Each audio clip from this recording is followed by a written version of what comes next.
Assalamualaikum warahmatullahi wabarakatuh. Apa kabar anak-anak? Semoga kita dalam kondisi sehat dan dalam lindungan Allah Subhanahu wa taala.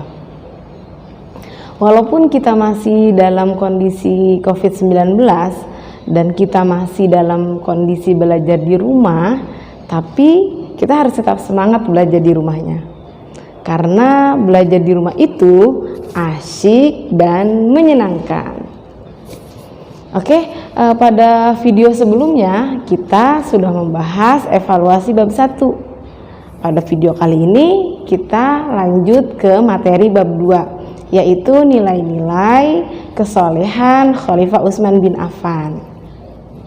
Sebelum kita masuk pada pembahasan materi yang ada di bab 2, alangkah lebih baiknya kita berdoa terlebih dahulu. Semoga Allah memudahkan kita dalam belajar dan Allah berikan ilmu yang bermanfaat dan dapat kita amalkan. Berdoa dimulai.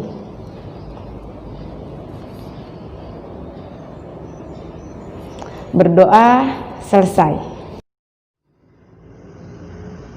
Oke, pada bab 2 kita akan mempelajari nilai-nilai kesolehan Khalifah Utsman bin Affan.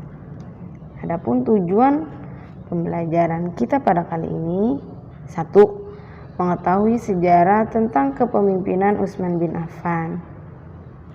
2. Mampu menirukan nilai-nilai positif Khalifah Utsman bin Affan.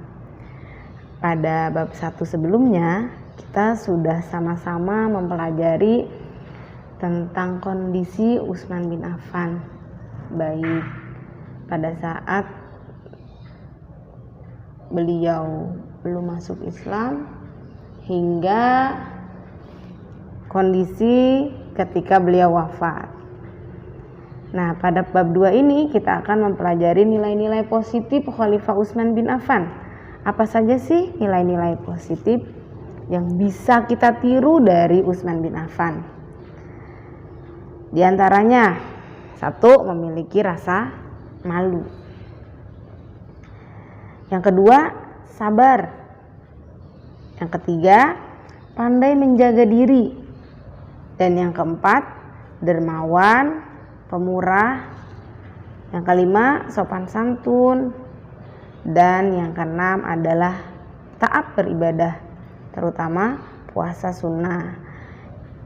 Itu adalah nilai-nilai positif yang bisa kita tiru dari Utsman bin Affan.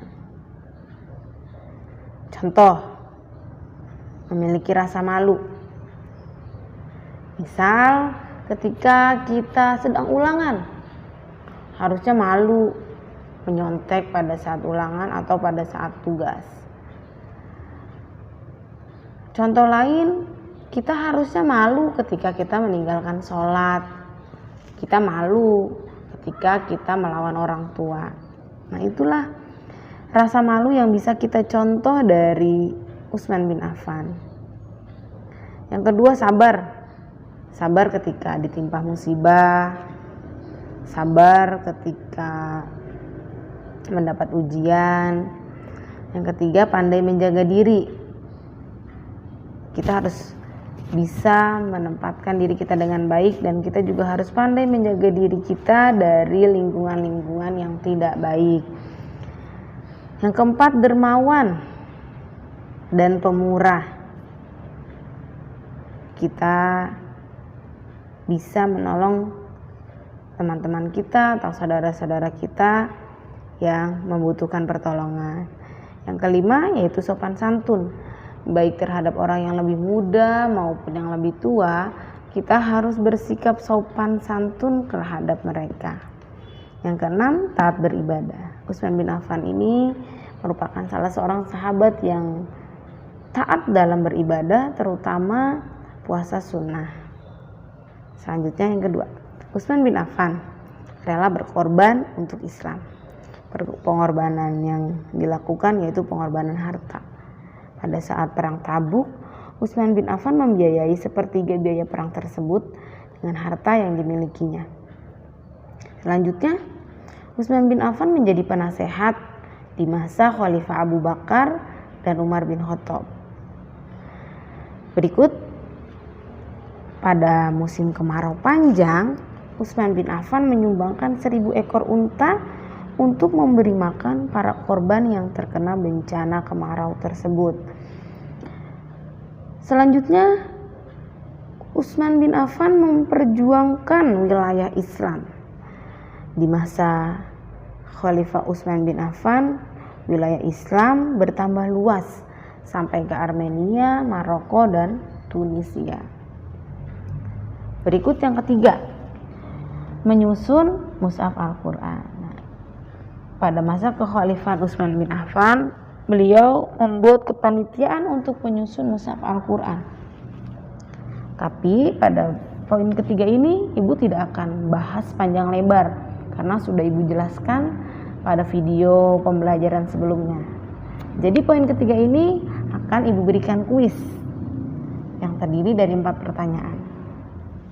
Nanti 4 pertanyaan ini silahkan kalian jawab pada kolom komentar di bawah ini. Pertanyaan yang pertama, siapa ketua panitia penyusunan mushaf Al-Quran? Pertanyaan kedua, siapa saja anggota panitia penyusunan mushaf Al-Quran? Ketiga, apa saja tugas panitia tersebut? Dan yang terakhir atau yang keempat, salinan Al-Quran yang sudah dibukukan disebut. Nah, itulah 4 pertanyaan kuis pada bab 2 ini. Kita lanjut ke poin berikutnya, yaitu keempat, merenovasi Masjid Nabawi. Masjid Nabawi berada di tengah kota Madinah yang menjadi pusat pemerintahan dan pusat aktivitas. Apa saja yang dilakukan Khalifah Utsman bin Affan dalam merenovasi Masjid Nabawi? Utsman bin Affan menyumbangkan hartanya untuk merenovasi Masjid Nabawi. Kemudian, apa sih tujuan Masjid Nabawi direnovasi? Tujuannya yaitu agar mampu menampung jamaah lebih banyak. Selanjutnya, yang kelima, membangun armada angkatan laut. Pembangunan armada angkatan laut atas usulan dari Muawiyah bin Abu Sufyan. Nah, pembangunan armada angkatan laut ini merupakan armada laut pertama kaum muslimin yang kuat dan tangguh. Itulah 5 poin yang kita pelajari pada bab 2 ini. Adapun kesimpulannya, 1. Utsman bin Affan merupakan khalifah yang terkenal dengan sikapnya yang pemalu dan dermawan. Yang kedua, di masa kepemimpinan Utsman bin Affan, beliau melakukan apa saja? Di antaranya, 1. Mengorbankan harta untuk perjuangan Islam. Yang kedua, memperluas wilayah Islam. Yang ketiga, mengumpulkan mushaf Al-Quran. Yang keempat, merenovasi Masjid Nabawi. Dan yang kelima, membangun armada angkatan laut. Demikian video pembelajaran kita pada kali ini. Jangan lupa untuk menjawab kuis pada video ini di kolom komentar di bawah ini. Untuk jawaban yang benar, cepat dan tepat akan ditampilkan pada video pembelajaran berikutnya. Apa saja sih yang akan ditampilkan? Yang akan ditampilkan untuk jawaban yang cepat, tepat, dan benar, yaitu foto, nama, dan nama kelas. Tetap semangat ya belajar di rumahnya, karena belajar di rumah itu asyik dan menyenangkan. Assalamualaikum warahmatullahi wabarakatuh. Sampai jumpa. Jangan lupa ya, sebagai bukti kehadiran, ketik nama dan kelas pada kolom komentar di bawah ini. Terima kasih.